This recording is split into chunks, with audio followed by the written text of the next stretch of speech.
Oli, Ahora sí, ahí está, y poco a poco se están conectando nuestros amigos. sí, se escucha bien, yo los escucho bien, pese a que están con un poco de distancia. ¿Me escuchan ustedes bien? Perfectamente. Ah, súper, súper. Sí, te escuchamos bien, estoy dándole volumen a esto. Ahora sí, ¿Estás transmitiendo con la cámara delantera o con la cámara de atrás? con la delantera, porque si fuera de atrás, tal vez, bueno, no nos estaríamos viendo, no podríamos leer comentarios. Ah, bueno, también, buen punto. Claro, ahí está. Bueno, mientras ustedes se van conectando, estoy viendo preguntas todavía por aquí. Saludos, dice hola a todos, gracias por conectarse. Y miren qué rapidito, poco a poco se están uniendo a nuestro live del día de hoy porque tenemos un tema candente, candente, mi querido Vladi. Y adivinen, bueno, tú sabes quién está a mi lado, pero adivinen, queridos amigos, con quién estoy, nuestro invitado de lujo. Totito, querido, buenas tardes y bienvenido. Sayu, querida Vladi, muchísimas gracias por la invitación. Encantadísimo de estar acá en su programa, en su red, que tiene además una influencia brutal, así que honradísimo de estar y privilegiado de estar acá. Y me dan una Por licencia. favor, por favor. Quiero saludar a mi hijita Catalina y decirle que el martes vamos a ir a las Alacitas. Y además vamos a visitar el stand de la Sayo, que tiene unos conejitos con sombrerito. Los quiz. Te amo, mamita. Bueno, ahí está. Un saludo a Catalina. Por cierto, ella tiene su TikTok donde está súper famosa, hace unos videos. Es una guagua Un papá de bellísima, lujo, bellísima. un papá de lujo que la consiente y siempre nos está hablando de ella. Es una niña muy afortunada. Un saludo también. Ya te vamos a conocer cuando tengas 15, 20. De todo va a seguir igual de jovencito. Muchas gracias, mil gracias. Yo te voy a esperar en el puesto, Catalina. Perdón, te lo hemos robado al papá.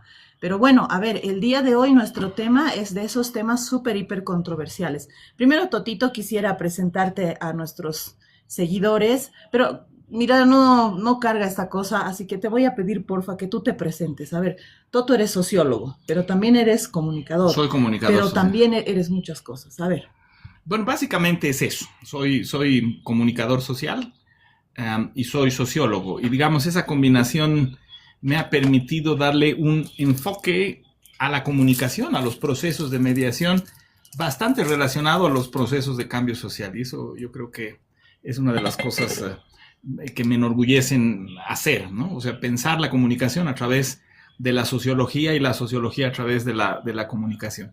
Y me he dedicado básicamente a investigar, llevo 20 años investigando los temas de identidad y su relación con la política, particularmente el racismo y la etnicidad en Bolivia, desde básicamente el 2003 hasta la fecha. Entonces, estos últimos años, digamos, la emergencia del movimiento cocalero, del movimiento popular indígena, del Estado plurinacional, han sido una fuente extraordinaria de datos para repensar el país, para repensar los enfoques. Entonces, me dedico a eso básicamente. una maravilla. Así que estamos hablando con un especialista, con alguien que le ha dedicado más de 20 años a un tema que se ha vuelto ya pan del día porque a cada rato aparece y que además aparece cada cierto tiempo con más fuerza cuando hay conflicto político y en segunda instancia que creo que es una herida que no está sanada. Así que Totito, quisiera que empecemos con la pregunta del Vladi y a quienes se están uniendo, recordarles que nuestro tema del día de hoy es el racismo en Bolivia. Vladi, empezamos con tus preguntas. Sí, racismo y etnicidad en el Estado plurinacional, para ser más concretos, estamos con Toto, Rafael Loaiza, le decimos Toto porque todo el mundo le dice Toto. Y claro, así, es un gran amigo, además de ser un gran cientista social, alguien que tiene años de trayectoria, alguien muy respetado, es un tipazo, es muy divertido, muy ocurrente. Es poco frecuente que los académicos sean tan divertidos, pero ustedes ya lo van a conocer. A ver, Toto, hay varias preguntas, pero yo quisiera iniciar con una pregunta general, panorámica. ¿Existe el racismo en Bolivia todavía? ¿Es un problema social? ¿Marca fatalmente al Estado? Ya que hemos estado cerca del aniversario del Estado plurinacional, ¿cuál es tu criterio, tú que eres un especialista? Muchísimas gracias por la introducción. Realmente me halagas y casi estoy obligado a decir un chiste, digamos, para divertir a la... Pero bueno, ya nos saldrá Dinos algo. el chiste. No, porque no se me ocurre nada. Pero bueno, tu pregunta es una de las preguntas más complejas que hay, digamos, ahora, porque cuando uno habla sobre la existencia del racismo, particularmente en Bolivia, el tema está tremendamente politizado, ¿no? El racista es, en el fondo, una imputación en Bolivia, es una acusación. Y además es una palabra que frecuentemente está utilizada mucho más en la política que, por ejemplo, en las ciencias sociales.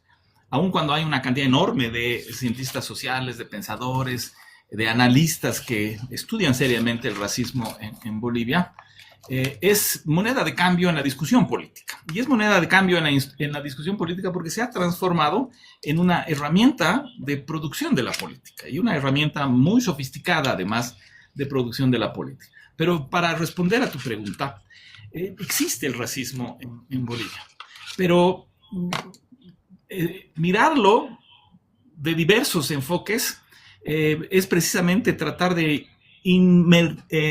sumergirnos en la dicotomía de la polarización en Bolivia.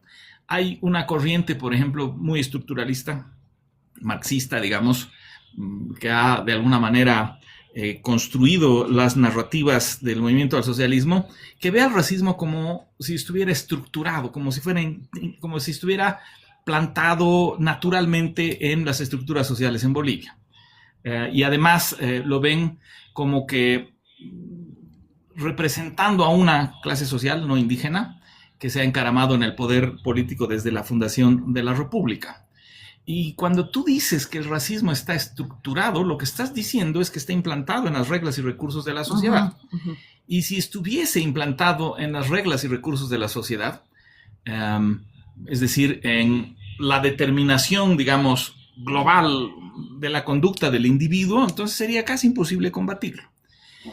Pero el pensar que el racismo está estructurado tiene una utilidad política, porque te permite construir una narrativa que te obligue a cambiar las estructuras sociales para generar justicia, ¿no es verdad?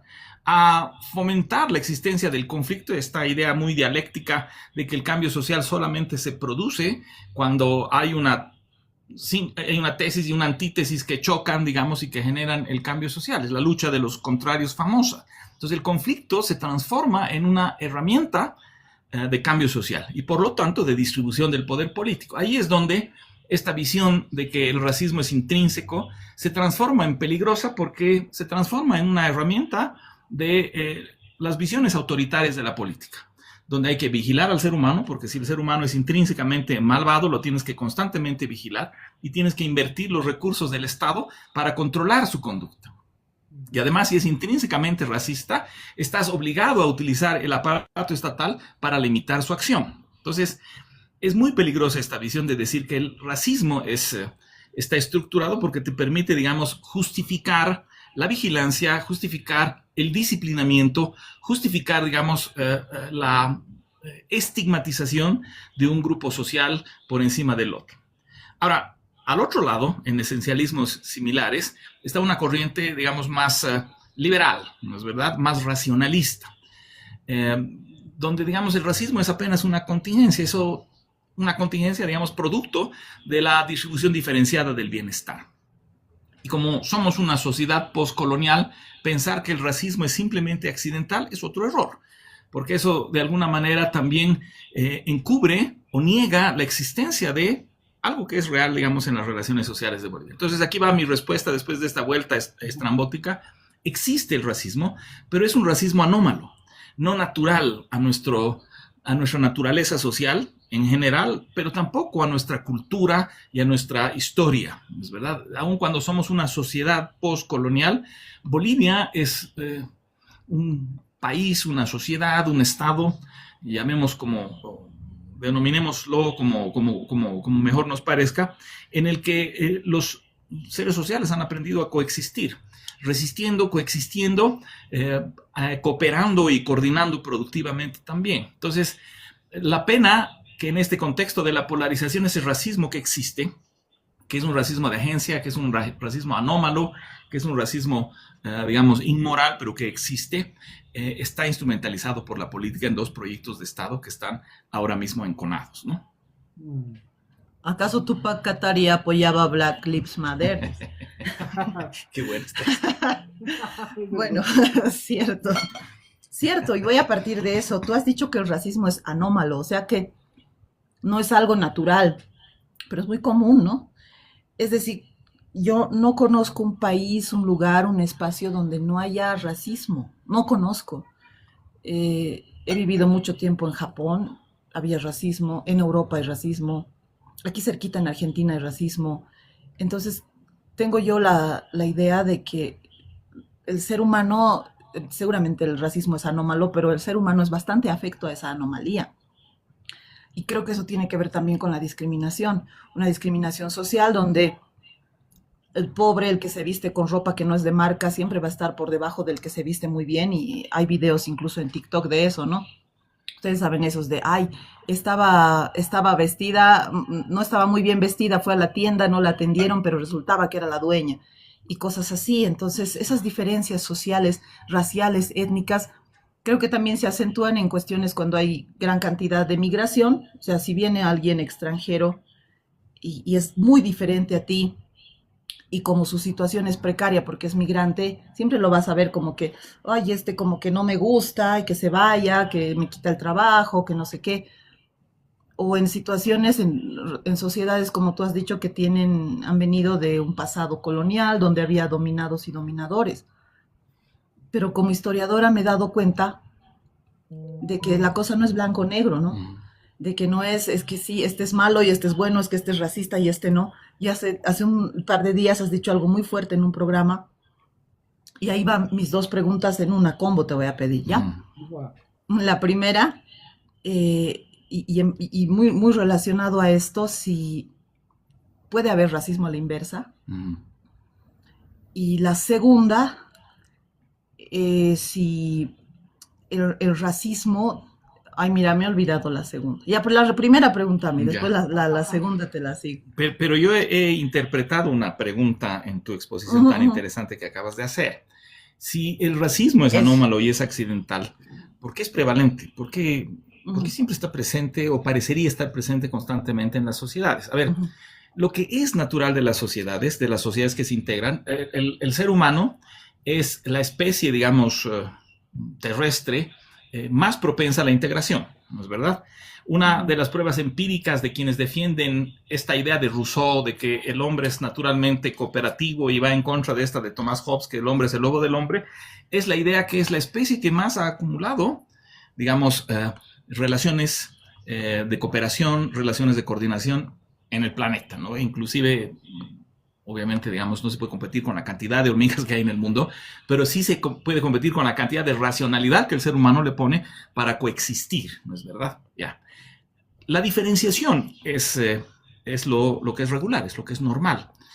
Es natural que los seres humanos, cuando se empiezan a entender a sí mismos como parte de un colectivo, se empiecen a diferenciar de otros que les son distintos. Y estos pueden ser distintos culturalmente, pueden ser distintos racialmente, pueden ser distintos a partir del género, de la edad, etcétera, etcétera, de diferentes dimensiones. Ya cuando hablamos de género se enrarece muchísimo más porque, digamos, hay una diversidad muchísimo más sofisticada que, digamos, me imagino que habrá que debatirla en otro momento. Entonces, es natural que cuando el ser humano se sitúa en la sociedad, pregunte, ¿quién soy yo?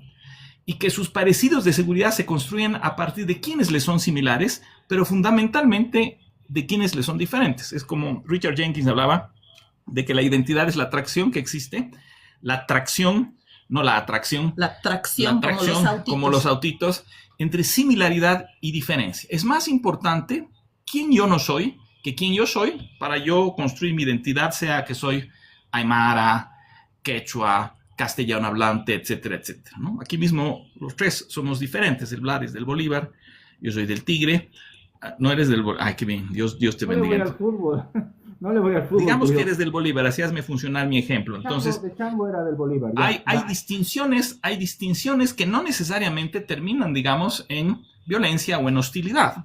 Yo soy miraflorino, la Sayu es Del Tejar, qué sé yo, los sopocachenses tienen esa identidad que ha sido de alguna manera representada por el tango, ¿no ve? El tango de Miraflores y no sé qué, Sopocachi y bla, bla, bla. Entonces, la corresidencialidad, la cultura, el género, la afiliación a grupos informales generan una identidad. Y además generan una diferencia porque si hay stronguistas, hay bolivaristas. Y no todos los bolivaristas y los stronguistas se matan a palos en la calle. Yo diría incluso la gran mayoría de bolivaristas y stronguistas conviven y coexisten de una manera, digamos, razonable, ¿no? Absolutamente razonable. La anomalía aparece cuando esa diferenciación, que es natural, el hecho de que yo sea diferente a ti y lo sepa, se transforma en hostilidad, ya sea en segregación o en discriminación, que son las anomalías sociales de los procesos de integración. Entonces, si nosotros observamos a nuestra sociedad y nos ponemos, digamos, a, no sé, pues sumariar la cantidad de casos de violencia racial, de discriminación cotidiana o habitual, si quieres ponerlo de alguna manera, respecto a los otros procesos, a los grandes procesos de integración, vamos a descubrir que numéricamente, que estadísticamente estos casos son muchísimo menores que los otros, ¿no? Porque si no, no estaríamos cohesionados, digamos, como sociedad. Y además, el riesgo, digamos, de poner al racismo como intrínseco al ser humano es que si no se puede reparar, entonces hay que aprender a coexistir con él y de pronto aparecen racismos positivos, ¿no? Y aquí viene la segunda pregunta. ¿Existe el racismo a la inversa? Y bueno, en la reunión, en la entrevista que ustedes hacen referencia, un colega a quien yo respeto mucho, un gran sociólogo, el Giovanni, decía que habían épocas en las que vienen los aymaras, los ponchos rojos, los ayllus y marcas del Collasuyo, y le sacan la corbata y le dan chicotazos a los caras, a los blancos. Y eso no puede ser considerado racismo. ¿Ya? Eso es normal. Eso es normal, eso es un acto de justicia, porque, digamos, la posición de poder es racista aquel que tiene una posición de poder y aprovecha esa posición de poder para subordinar al otro. El riesgo de eso es decir que hay racismos positivos, ¿no es verdad? Y que hay racismos que pueden ser representados como un acto de justicia. Pero es un racismo al final.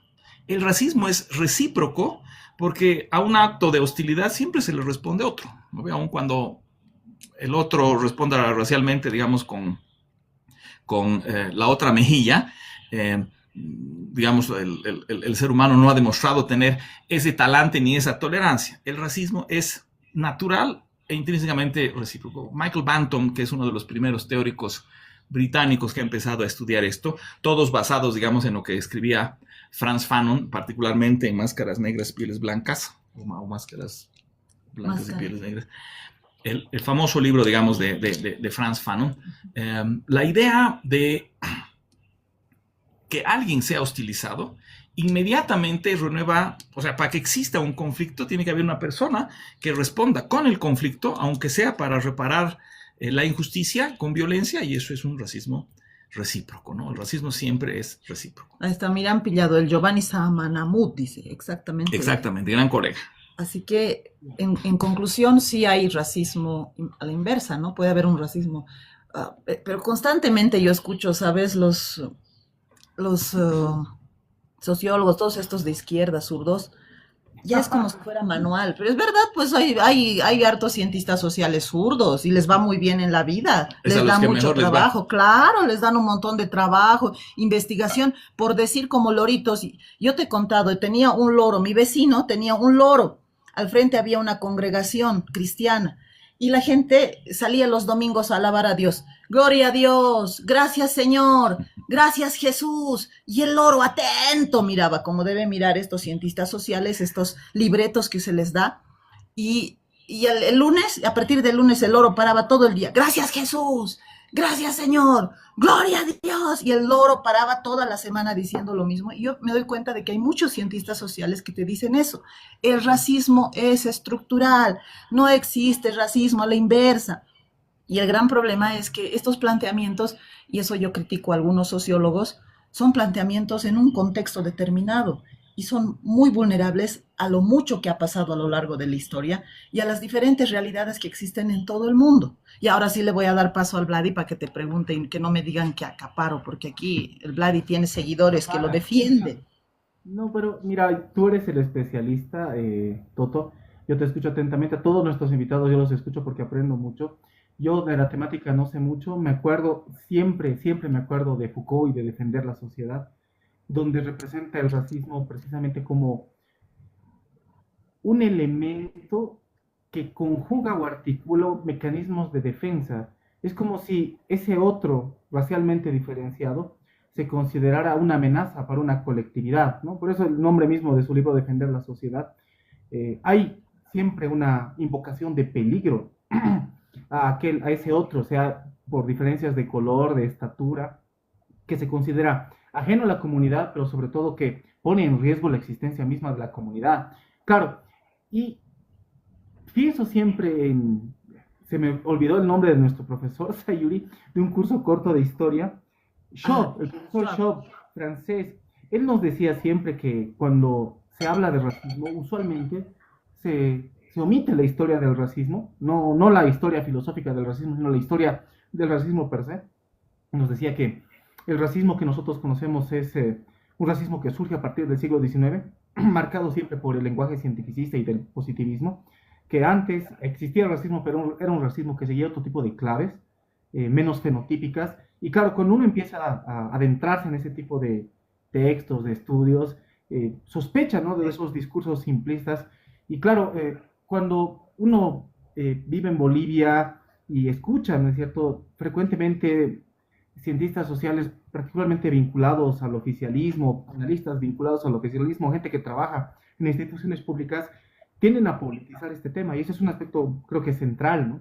Algo que tú lo dijiste en esa entrevista y lo comentaste aquí al principio, Toto.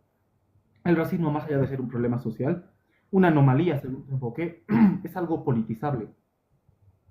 Es un tema, es un problema, es un hecho social que se ha utilizado políticamente. Y claro, esa utilización impide que se conozca y se estudie el tema seriamente, y lo más importante, se lo solucione. Y eso va a primero, yo igual voy a abusar de mi condición de comoderador y voy a hacerte dos preguntas. ¿El Estado plurinacional ha mitigado el racismo, ha agravado el racismo, Toto, según tu lectura, o lo ha mantenido igual como estaba? Estamos 100 años bajo las mismas condiciones, ejerciendo las mismas prácticas racistas. Y segundo, cuando se habla de racismo y discriminación, ¿cuáles serían las diferencias en tu criterio? Discriminación y racismo, ¿no es cierto? O sea, ¿toda discriminación es racismo o hay formas de discriminación más allá de las diferencias raciales que se puedan establecer en nuestra sociedad? Esas dos, Toti. Muchísimas gracias por el enfoque y por las preguntas. Has hablado de Michel Foucault y tiene un libro interesante que es una colección de conferencias que se llama La genealogía del racismo. Uh-huh. Y Foucault es el primero que ha empezado, digamos, a hablar de que la realidad está de alguna manera estructurada a partir de el valor y el sentido que la gente le da a las representaciones de la realidad. Cuando el racismo está representado, por ejemplo, como un racismo que viene de los descendientes de españoles a los indígenas, el sentido que los indígenas le han dado en el proceso, por ejemplo, del 2003, ha permitido generar una especie de identidad emancipatoria que ha tomado el poder el 2006, ¿no es verdad?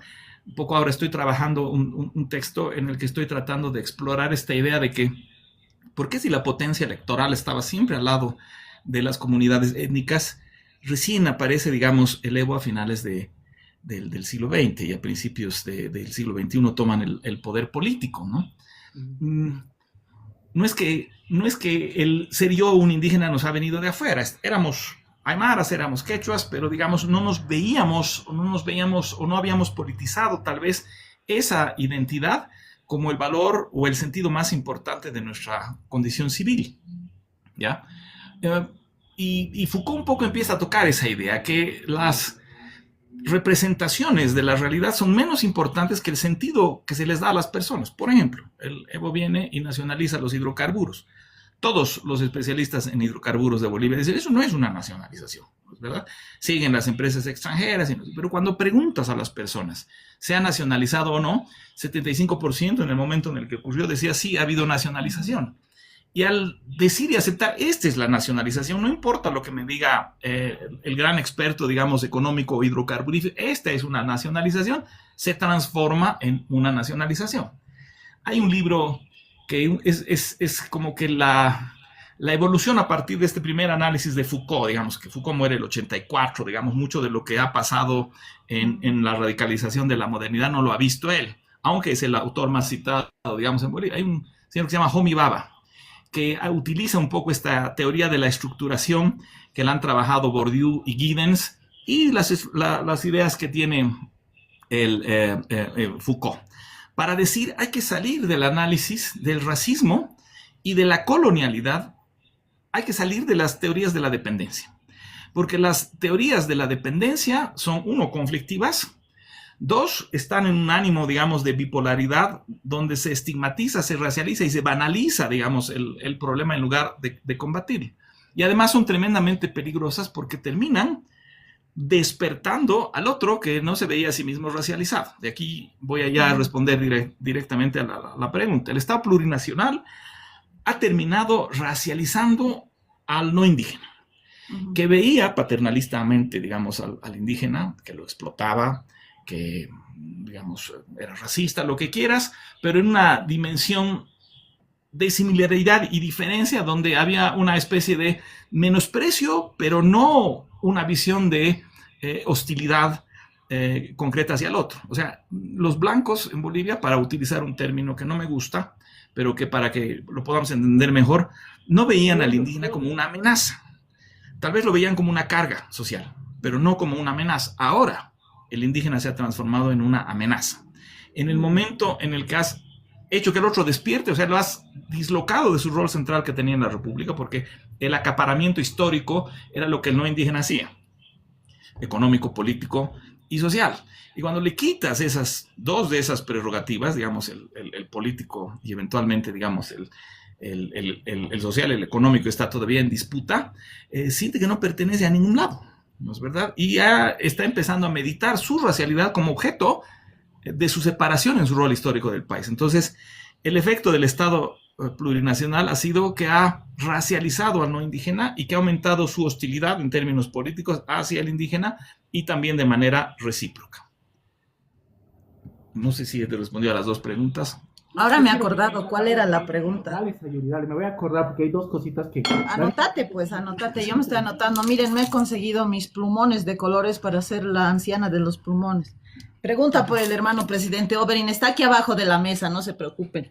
Está aquí. Porque no lo conoce muy bien al Toto y por eso está alerta el presidente. Está el presidente Oberyn. Sí, presidente. Ahí está. Bueno, ya me he acordado de la pregunta que te quería hacer, Totito. Aquí siguen insistiendo algunas personas en que el racismo es estructural, pero eso, por favor, las cuestiones, las preguntas que tengan o las discusiones que no estén de acuerdo, que son absolutamente válidas, al final, por favor, las vamos a conversar. Pero por ahora yo quiero preguntarte algo, Toto, que ya me acordé que es, en el programa de ayer, has dicho que la Constitución Política del Estado dice que el racismo empieza en nuestro territorio, en Bolivia, con la llegada de los españoles. Para mí, como historiadora, esa es una falacia tremenda, porque ya los tihuanacotas eran bastante racistas con otros grupos étnicos. Los incas eran muy racistas con quienes llamaron chiriguanos. El término chiriguano es como venido del excremento, que eso es lo que significaba en quechua, y así les decían a los orientales. Y les han puesto toda una fortaleza para evitar que pasen. Racismo terrible de parte de los aymaras hacia los urus, que los han ido desplazando. Los urus hasta el día de hoy viven en islas flotantes y ese desplazamiento ha sido debido a los aymaras. Los aymaras decían que los urus eran jairas y eran gente del agua, eran muy débiles. Entonces eran flojos, no eran flojos y débiles, y por eso prácticamente los han botado del territorio, los han sacado mucho.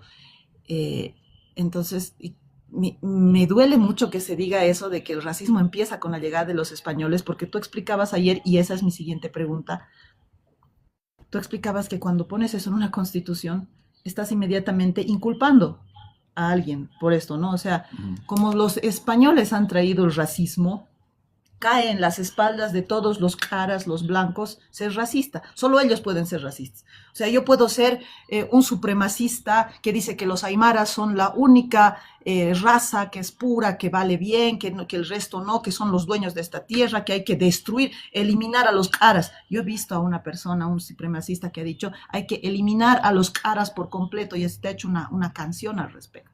Pero ese no es racista, porque el racismo llegó aquí solamente con la llegada de los españoles, y solo puede ser racista de lo blanco al indígena, porque tenemos una población afro que ha tenido que lidiar un montón con el racismo también de parte de los aymaras, en parte también de los, bueno, principalmente de los aymaras, ¿no? Porque ellos están en el área de los yungas, pero no, o sea, insistimos, la vez que esta señora se sacó estas tunas, la gente dijo porque lo vio al vecino de, ¿qué se llama? De Chasquipampa, eso. ¿No? Era Achumani.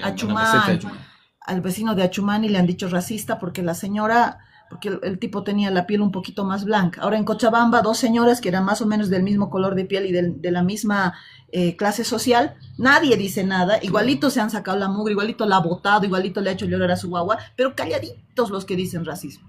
O sea, porque entonces uno es racismo, el otro no, ambos son racismos, o es que el otro, el que como son dos mujeres y como los dos son más o menos de la misma clase social y son racialmente, étnicamente del mismo origen, no hay que decir nada, hay que callarse, y a la otra señora hay que poner, o sea, ese tipo de cosas a mí me inquieta mucho, y esa es justamente mi pregunta, ¿no? Al poner esto en la Constitución, le estás cargando la espalda la culpa del racismo a alguien, y con eso estás generando división. Yo creo que, digamos, esto aparece en el preámbulo de la Constitución, ¿no? Hay una especie de declaración de principios que ahí la pueden revisar, es inmediatamente antes de que empiecen los primeros artículos de la declaración de cómo es el país.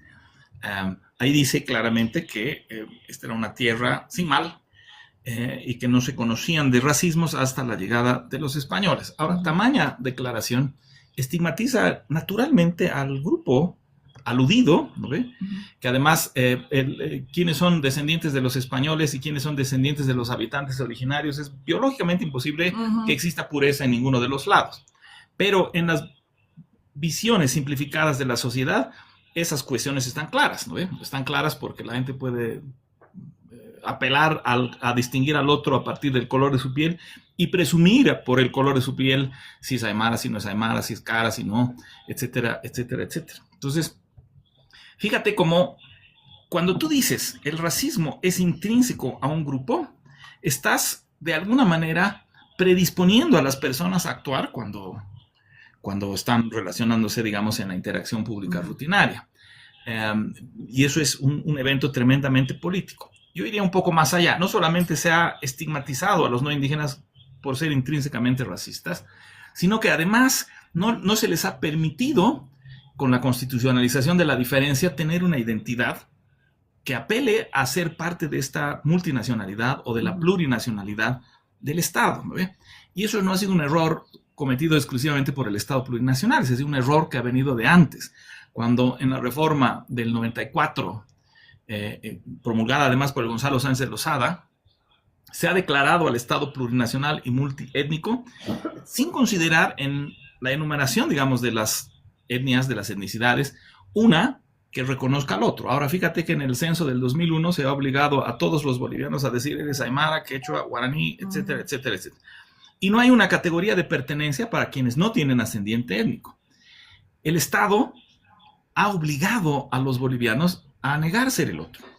Porque si no te permiten decir quién eres, tu única alternativa es decir, yo no soy indígena. Y la respuesta de no soy indígena en el censo del 2001 ha sido 38%. En el otro censo ha sido 10 puntos más. 48, no, pues 20 puntos más, 58%. Sí. Y ahora, por las encuestas que tenemos de Unámonos, sabemos que otra vez es 60-40.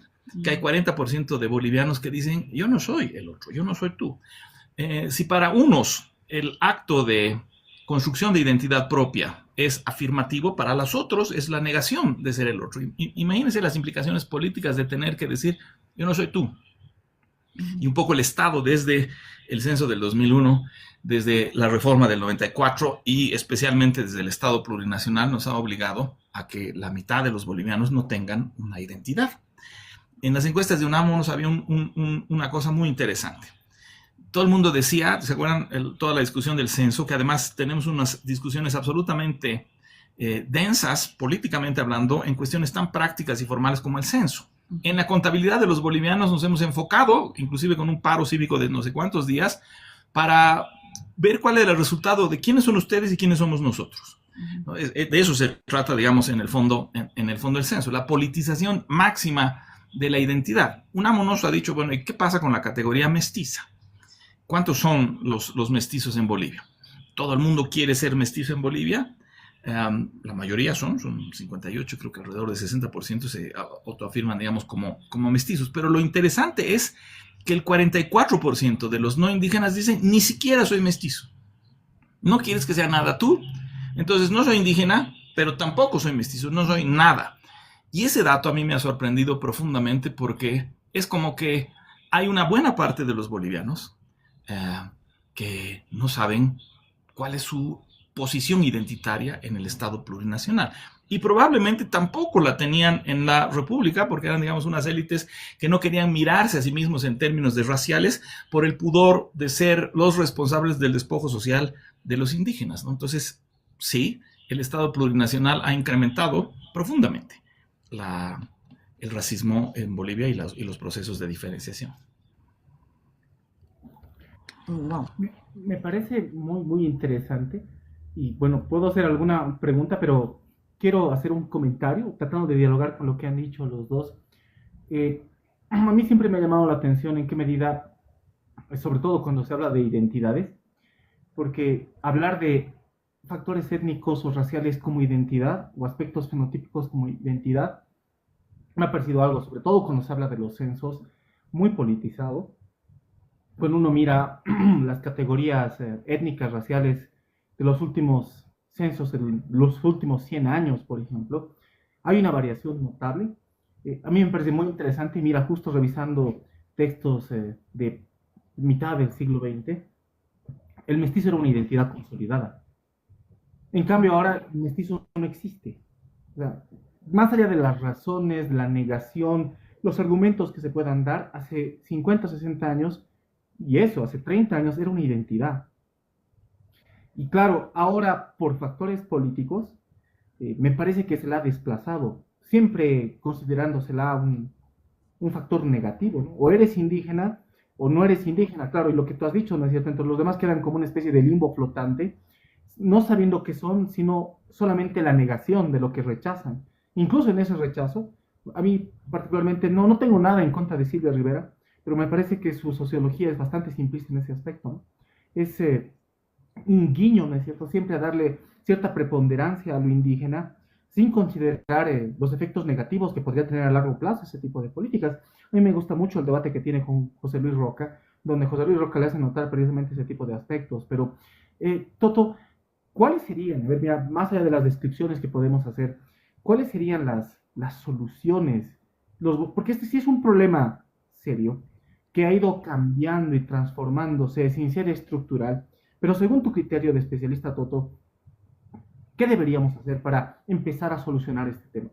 Si el Estado plurinacional no solamente ha fracasado, sino ha agravado el problema, entonces, según tu criterio, ¿qué se debería hacer? ¿Qué acciones deberíamos hacer y qué deberíamos esperar para tratar de solucionar en algún momento, siendo serios, ¿no es cierto? No mañana, no pasado mañana, sino en un largo proceso de regeneración social. Los cambios culturales y sociales se dan en largos periodos de tiempo. Entonces, ¿qué podríamos hacer, Toto, para solucionar o empezar a solucionar el problema del racismo?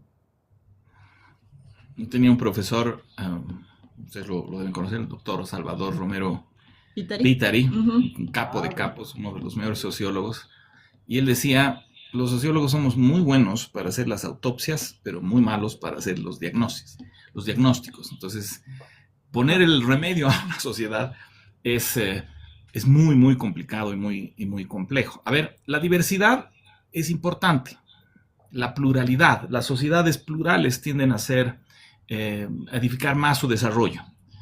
porque, digamos, tienden a compartir una gama de conocimientos, de cultura, de elementos de bienestar que ayudan, digamos, a crecer, ¿no? Y las sociedades europeas son plurales, las sociedades, Estados Unidos es una sociedad tremendamente plural, más allá del señor que está gobernando ahorita, digamos, que parece que fuera un bicho contramoderno que de pronto ha aparecido por ahí, pero esa sociedad no va a cambiar.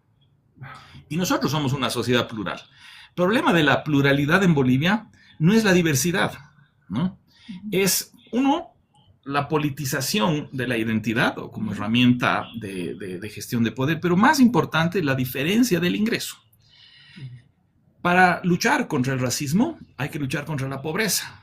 Hay que generar oportunidades a los que están en desventaja social, ¿ve? Para que no se politice precisamente la diferencia.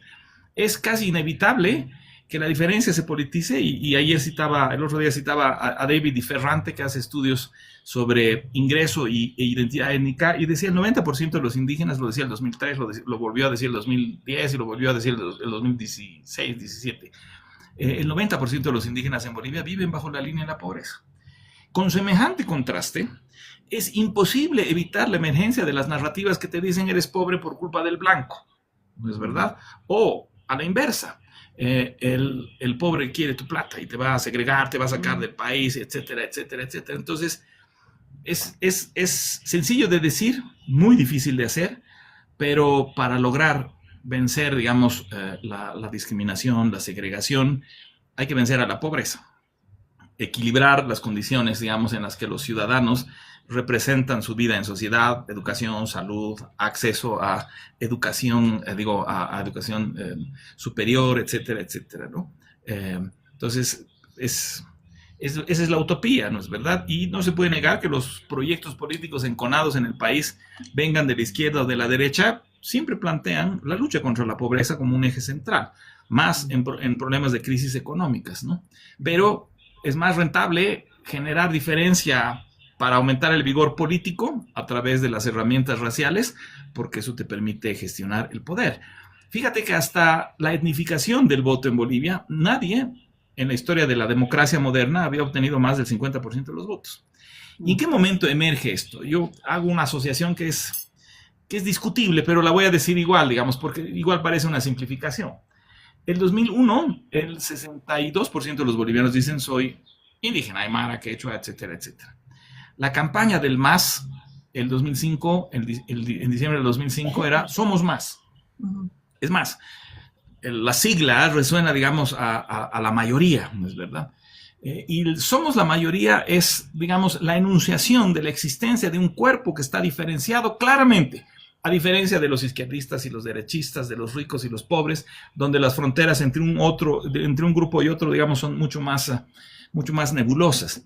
Aquí la diferencia racial es mucho más precisa y clara. Entonces, la manera de vencer a la discriminación y el racismo es, yo estoy de acuerdo con las leyes que penalizan el racismo. Por eso también ese es otro argumento en contra hacia la idea de que el racismo es estructural, porque aquí está penalizado, porque además está moral y legalmente penalizado. Pero la manera de luchar, además de las leyes, digamos, concretas que existen, es eliminar la pobreza y la diferenciación que existe en la distribución del ingreso. Muy, muy interesante. Sayu. Bueno, vamos a aterrizar un poquito porque ya nos va a tocar terminar el programa. Sé que está súper interesante y tenemos miles de preguntas, Totito, pero el tiempo, como siempre, nos pisa. A ver, ¿de qué hay racismo? Claro que hay racismo. Es inevitable pensar que lo hay porque yo hasta el día de hoy no he visto un carita de la zona sur casado con una chola del Tejar o del Alto. No he visto tampoco por el otro lado que se hagan prestes y que se invite a los caras. Los prestes, por ejemplo, son una fiesta muy, muy, muy particular, muy de un grupo, ¿no? No he visto matrimonios. Yo pienso eso, si se casara esta cholita del Alto con este carita de Calacoto, ¿cómo serían sus invitados? Yo pienso que invitarían, ¿no? Entonces los invitados de la cholita bajarían y les prenderían aquí seguro harta plata, entrarían con cuetillos, una cosa así de cerveza, y se harían anotar el regalo porque es AINI y eso hay que devolver. y seguramente la familia del Carita o de la Carita de Calacoto llegarían con un regalo que además ha sido elegido de acuerdo a una lista que se les ha dado. O sea, sería un choque cultural muy interesante, pero seguro los hijos de esas personas estarían menos, bueno, no sé si estarían más o menos conflictuados pues, con su identidad, pero sería un fenómeno interesante porque ya no habrían estos y aquellos, sino que serían los hijos de los dos y estos hijos tendrían que aprender a lidiar con esa situación. Pero estamos un poco lejos de cumplir eso, ¿no? Estamos un poco lejos porque todavía vivimos separados. Y en eso yo quiero apelar a lo que decía Amin Maalouf en ese su libro tan bonito de Identidades Asesinas, que a mí me encanta, porque te explica muy bien cómo se utiliza y se politiza, y creo que ese es otro de los puntos que has hecho, Toto. La identidad es muy importante y es importantísimo entender que en el pasado era pues una vergüenza apellidar Mamani, que en el pasado ser de origen aymara era una vergüenza y mucha gente lo ocultaba. En cambio ahora es un orgullo. Pero la pregunta ahí es, ¿cómo hago para que mi orgullo de ser aymara no me lleve al odio? A decir, es que como a mí me han hecho todo esto, que por culpa de tal, y más bien se convierta en algo que me enriquezca a mí, que enriquezca al país y que permita la unidad de los demás. Que yo siendo orgullosa de ser aymara, de hablar aymara, no me sienta mal de relacionarme además es una cosa regional, ¿no es cierto? Porque aquí en La Paz somos aras y aymaras, pero luego están los quechuas, están las relaciones de los cambas, por ejemplo. El camba contra el colla es otro conflicto que creo que tiene tintes raciales, sociales y regionales. Entonces ahí las cosas se complican muchísimo más y va eso, ¿no? Me parece que la educación es una gran idea, pero también es el tiempo, ¿no, Toto? Porque yo veo que hay mucha gente que quiere que ahorita ya todos dejen de ser racistas. Y tengo yo la impresión de que no es tan fácil y eso lo vemos en las cenas de Navidad. Nuestros abuelos, los mayores, todavía son súper racistas, ¿no? Así como que, ay, qué bien que ha nacido blanquito mi nietito o que es morenito, han visto. Pero a mí me da esperanza ver que los nietos los riñen a los abuelos y dicen, ¿qué te pasa? ¿Vos qué te importa el color de la piel? ¿Qué acaso no sabes que ya no somos como antes? Entonces, es a veces algo generacional y hay que darle tiempo. Y ahí va mi última pregunta. ¿Tú cómo ves la evolución de Bolivia contra el racismo?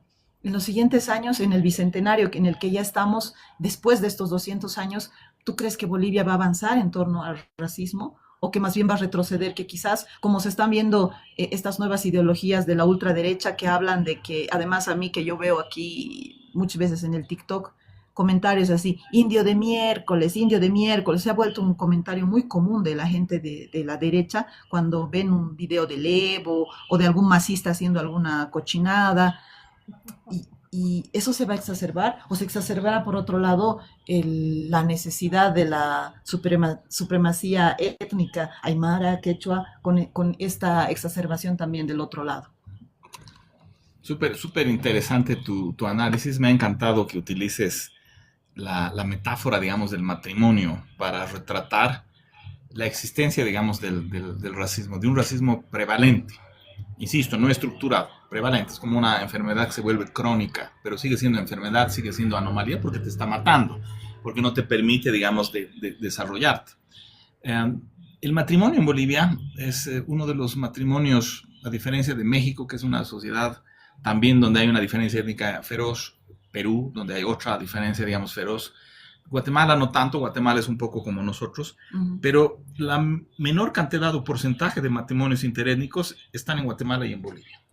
Como tú exactamente lo has dicho, no hay, digamos, un vínculo de matrimonio o de relaciones amorosas entre los extremos de la pirámide, ¿no? Entre el Marinkovic y una cholita Mamani, Quispe, qué sé yo, eso no se ve. Y eso no se ve básicamente porque hay una distinción y distribución del poder que ha sido bellamente retratada en un libro justamente del Salvador Romero Piteri que se llama Las Claudinas, donde estudiando, digamos, a la novela de las Claudinas, ¿no? La Chascañahui, qué sé yo. Las tierras del Potosí. Exactamente. La Misquisimi. La Misquisimi y todo eso. Te mostraba cómo el romance con la chola era decadencia social para el blanco, para el carita. ¿Ve? Y esta decadencia social era disciplinar. La chola es hermosa, te embruja, pero después te arruina la vida porque te vuelves un alcohólico. Casi todos los personajes terminan en decadencia después de haberse enamorado de una de las Claudinas. Y disciplinarmente, digamos, esa novela, lejos de hablar de la realidad, lo que estaba mostrando es que el mestizaje es una herramienta de ascenso social para el indígena y de decadencia social para el otro. Pero cuando la política no enrarecía la relación de esos, digamos, el matrimonio empezaba a decorrer la cortina de las relaciones interétnicas que al final del día se estaban empezando a dar y a emerger. Pero la política ha puesto límites a eso, ¿no es verdad? Ha puesto límites a eso porque de pronto esto se ha transformado ya en los Capuleto y en los Montesco, ¿no es verdad? Donde ya hay un problema ideológico cuando cruzas las fronteras. Y esto que has hablado además, Sayu, la emergencia de esta derecha sin pudor, ¿no ve? Porque antes, digamos, a la gente le daba vergüenza decir soy facho, le daba vergüenza decir soy racista, o le daba vergüenza decir a la mierda lo políticamente correcto. Y de pronto ahora hay como una especie de derecha que le ha pedido el pudor al racismo, que le ha perdido el pudor, digamos, a este tipo de lenguajes que son tan peligrosos, que quieren visibilizar al otro, etcétera, etcétera. Que además tratan de decir que el racismo es un invento del MAS para dominar el mundo, lo que también es absolutamente falso. Entonces, ese es el gran problema de la politización. Que eso, que era ya una cuestión crónica, ahorita es como si hubiéramos equivocado el tratamiento y estuviéramos matando al paciente con lo que le estamos administrando.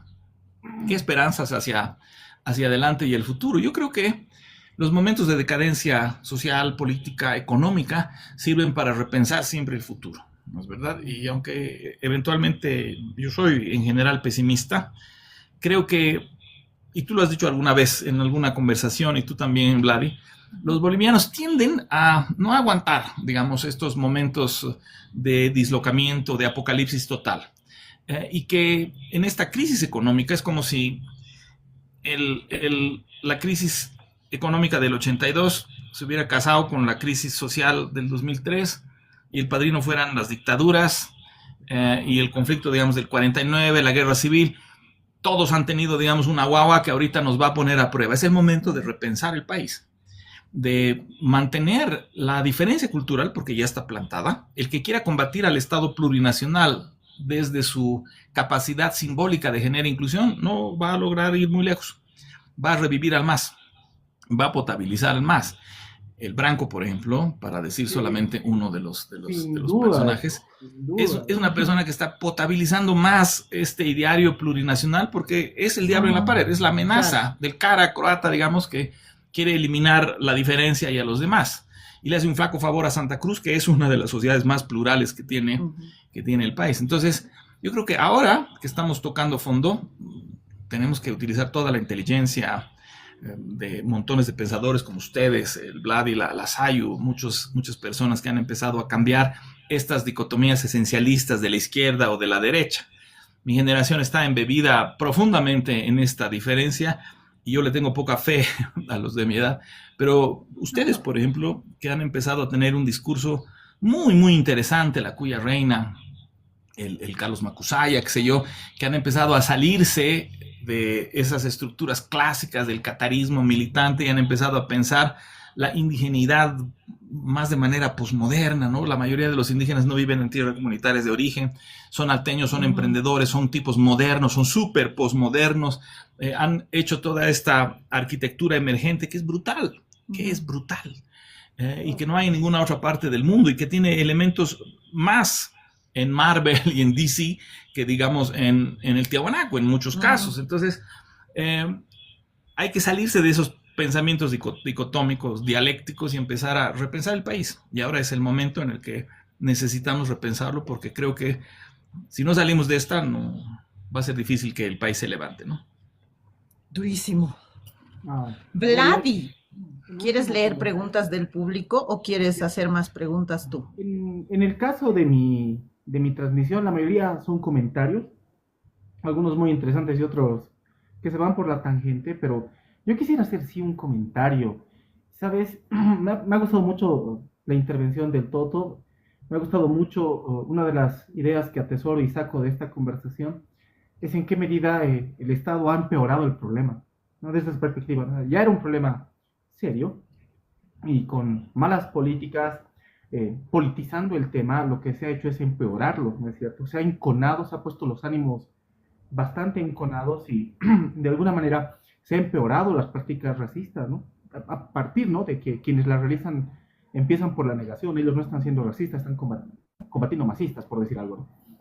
Pero me llama la atención, más allá de la solución que tú nos das, Toto, una de las muchas que pueden existir, eliminar las diferencias socioeconómicas, eliminar la pobreza, generar desarrollo, y bueno, esperar mucho tiempo, ¿no? A mí me gusta mucho, quiero leer esa idea, primero cazando el autor que ha representado la Claudina menos peligrosa, el propio Medinaceli, en la cual la Claudina se vuelve la articuladora del futuro ser nacional, y es, ¿no es cierto?, el protagonista es esta Claudina, esta chola que no te extermina, no te enamora y te abandona, te vuelve alcohólico, todo lo contrario, te vuelve un hombre responsable, te lleva al campo y te vuelves tú mismo, ¿no es cierto, cholo? Es el encholamiento del señorito, creo que esa es la moraleja más potente de la Chasqueanahui, pero si Medinaceli viviera ahora, se sorprendería de todo lo que ha pasado. Han sido mayoritariamente los indígenas que han venido a la ciudad en un lapso, yo diría desde la revolución del 52, paulatinamente con varias migraciones más fuertes, y se han vuelto ciudadanos bolivianos modernos, en los hechos. Han mejorado su nivel socioeconómico. No quisiera poner el ejemplo, pero lo tengo que poner. Creo que en su momento Juan Carlos Valdivia lo ha retratado, a mi parecer, de manera muy cursi, pero de manera muy pertinente al mismo tiempo, en esa película Zona Sur. Zona ¿En Sur. qué medida, claro, en qué medida en el caso de Occidente, de La Paz concretamente, hay una élite económica chola? Ya no está viviendo en la periferia, ya no está viviendo en los suburbios, ya no está viviendo en la zona norte, está viviendo en la zona sur con plata, ¿no es cierto? Que le disputa en dinero, ¿no es cierto? Y en prestigio emergente a la propia élite tradicional de la clase media paseña tradicional. Y a mí me parece interesante, si se suma ese aspecto, ¿no es cierto?, el peso de la globalización. Y eso muchas veces hemos hablado con Sayuri. ¿En qué medida la globalización, en todos los sentidos, cultural, musical, de entretenimientos, educativa, ha generado una apertura, ¿no es cierto?, de lo que llamaríamos tradicionalmente el sujeto indígena? Lo ha vuelto transterritorial, ¿no es cierto?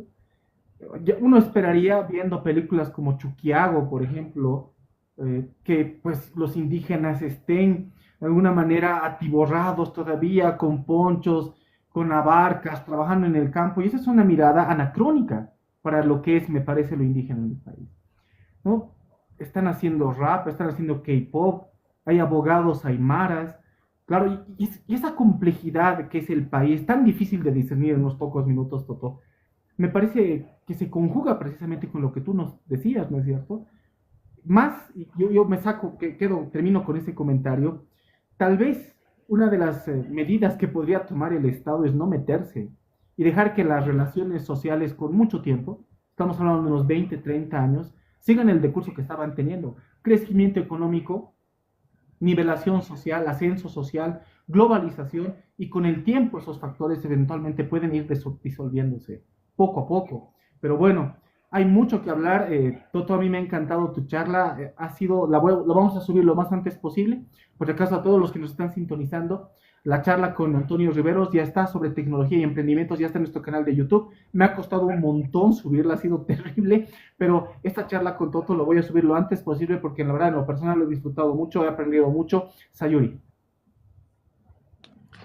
Sí, bueno, si el Estado no se metiera, ¿qué haría, no ve? Porque sin narrativas de ese estilo tendría que justificar cuestiones económicas, medidas políticas, medidas sociales, tendría que justificar mucho, pero no, pues es como el Evo, ¿no ve? Por racistas me han votado, o sea, el Evo se ha querido quedar en el poder una vez más de manera inconstitucional, pero el problema no era ese, el problema era que porque soy indio me han votado, y esa es un arma maravillosa para quedarse en el poder, y por eso también queda tanto, ¿no?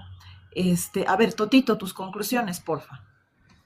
Muchísimas gracias por la invitación primero a los dos, realmente ha sido edificante, ha sido una charla profunda de amigos y eso me encanta, insisto, ustedes digamos son el futuro en la medida en que, fíjense dónde estamos ahorita en el TikTok, en una herramienta de la modernidad, discutiendo al país, y creo que la potencia que tienen ustedes en expandir estas discusiones es absolutamente imprescindible, sobre todo en estos momentos, ¿no? Um, Creo que ya el Vlad ha hecho una muy buena, un resumen. Lasayo, digamos, con sus comentarios, digamos, ha extendido, igual que el Vlad, digamos, la discusión hacia otros niveles. Me voy a quedar así con un mensaje tipo corintellado, ¿no? O sea, bastante cursi. Pero yo creo que hay que aprovechar esta instancia para resolver el problema esencial, que es la pobreza, digamos, que no la hemos resuelto. Y eso tiene que ver con cuál es la posición del Estado respecto a la sociedad. El Vladi, por ejemplo, ha planteado, el Estado tal vez no sirve. El Estado es demasiado pequeño. Eso es un problema, o no sé si es una ventaja que tiene este país. Este país debe tener uno de los estados más pequeños del continente, donde las cosas que hace en el nivel práctico son menos importantes que las que hace en el nivel simbólico. Y ayer, el otro día en esa discusión, sacaba una estadística. La pobreza en Bolivia se reduce a la misma velocidad desde que han habido censos, digamos, buenos, desde el 76, digamos, hasta el 2019. La velocidad de la reducción de la pobreza, no importa si estábamos en dictadura militar, nacionalista, estatista, en el neoliberalismo recalcitrante y la democracia pactada o en el plurinacionalismo, la pobreza se reduce a la misma velocidad. Lo que significa que por eso cada 20 años reformamos el Estado, cambiamos el modelo económico, porque lo que hacemos desde el Estado no es suficiente. Entonces, tal vez hay que empezar a concentrarse en un Estado que le permita al ciudadano desarrollarse mejor. Santa Cruz es un éxito económico, el Alto es un éxito económico, y además el Alto en una dimensión brutal, ¿no ve?, de emprendedurismo creativo. Yo estoy fascinado con la arquitectura emergente en el Alto, porque ha generado no solamente espacios de comercio, espacios de desarrollo económico, sino además de turismo, ¿no es verdad? Porque se ha transformado en una ciudad que no ves en ninguna parte del mundo. Y lo puedes apreciar, digamos, en esa ruta que hay de la Opea hacia La Ceja en el teleférico. Entonces, tal vez que el Estado deje de tener tantas pretensiones de determinar la vida de los ciudadanos y que ayude a los ciudadanos más bien a desarrollar esa potencia que tienen. Y el ejemplo son el Alto y Santa Cruz, que paradójicamente parecerían ser los enconos de la polarización. Entonces, me quedo con eso. Fantástico. Yo tengo que decirles a las personas que nos están preguntando, las anteriores entrevistas con nuestros invitados están en nuestro canal de YouTube, se llama Leales Yuncus del presidente Oberyn. Están nuestros dos perritos en la portada y están en la fotografía principal. Leales Yuncus del presidente Oberyn. Ya tenemos 6 entrevistas cargadas, esta va a ser la 7ª. Y bueno, sí, duran 1 hora, 1 hora y media, pero son, como se pueden dar cuenta, una pasada. El tiempo pasa volando y bueno, yo me despido por mi cuenta, Sayuri. Las últimas palabras son tuyas. Bueno, pues nada, decirles a todos ustedes que muchas gracias por su atención, por escribirnos, por escucharnos. Y al Totito también, gracias por venir, gracias por los comentarios. Siempre es un... Este siempre es un tema difícil y complicado, y no sé por qué mucha gente se siente afectada, enojada, algunos se quejan. Aquí están diciendo, no se casarían, claro, ninguno de los 3 se casaría con un campesino del campo, dice. O sea, yo no me podría casar. Mira, si me enamorara mucho, quizás sí, las cosas que se pueden hacer por amor, pero ponte a pensar, amigo mío, el campo, la vida es difícil, yo no sé ordeñar vacas, no sé pastear oveja, por ahí me pega mi marido, o sea, no sé si sería una buena idea. Pero nosotros nos casamos con gente que está en nuestro contexto. Es como que yo te diga, vos no te vas a casar con un esquimal, o no te vas a casar con un afgano racista, que no se quieren casar con afganos. O con afganas. A ver, ponte a pensar, si eres varón te casas con una afgana, le tienes que dar una dote y la tienes que mantener de por vida. Si es con un varón afgano, mucho peor, te va a llevar y te va a obligar a volverte musulmán. Entonces, por lo general uno se casa con quien está cerca, ¿no? Con quien se acerca. Y ojo que yo tampoco es que si el Vladi fuera un campesino así tan bonito como es, me iría al campo con él. Te harías robar. No me harías robar o me lo robaría yo. Pero en último caso no sé si funcionaría, ¿no? Porque también hay que ver si funciona. Igual es con la gente del Oriente. Dice que mujer camba con hombre colla funciona ok, muy bien, todo feliz.